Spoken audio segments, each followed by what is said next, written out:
كم مر من عمر الزمان ولم أزل بين الدروب كصخرة صماء أو زهرة عجفاء ضاع أريجها بين الرياح وقسوة الأنوار.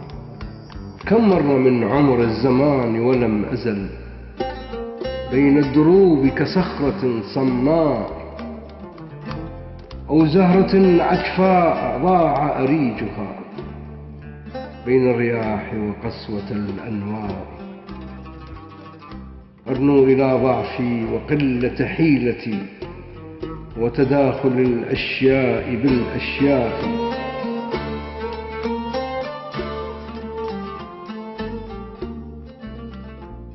فأعود مكسور الجناح كطائر جر الذيول لحفرة جوفاء، يخشى مقادير الزمان وهرة تنسل في بطء وفي استرخاء، تنهي وجودا لا وجود لمثله بين الرفات وزمرة الأحياء.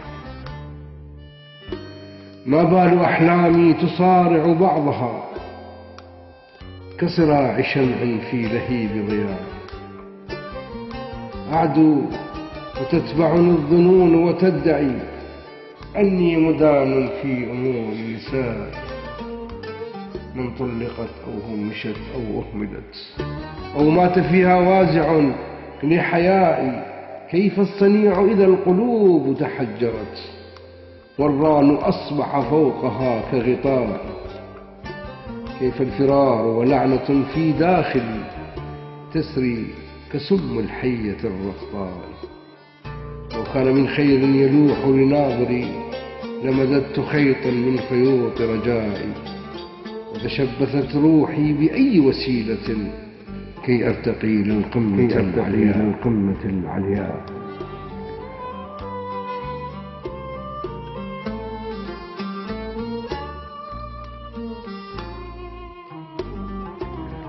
وأدوس فقرا لا يزال معلقا فوق الفؤاد كندبة سوداء.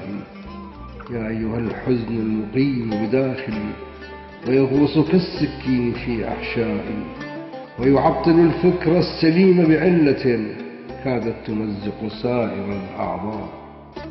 ماذا تظن بخافق كزجاجة؟ ماذا تظن بخافق كزجاجة بين الضلوع محطم الأجزاء؟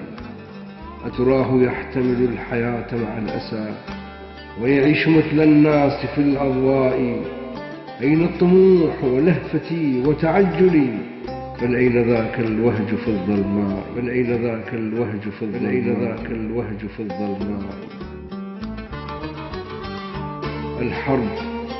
الحرب والنفس الخبيثة واللحى وعمائم سوداء أو بيضاء كادت تطيح بموطن وكرامة لولا التمسك بالحياة وبالبقاء، ووقوف بعض الصالحين ودرئهم شر الوقوع بفتنة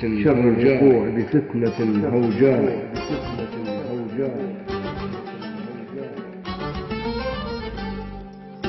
لا ينجري الهم المقيم بموطن إلا بحب أو رديء صفاء، إلا بقرب أو توازن ثروة ما بين ذو فقر وذو إثراء. فالكل من طين بسحنة آدم والكل في شرع النبوة أقرباء.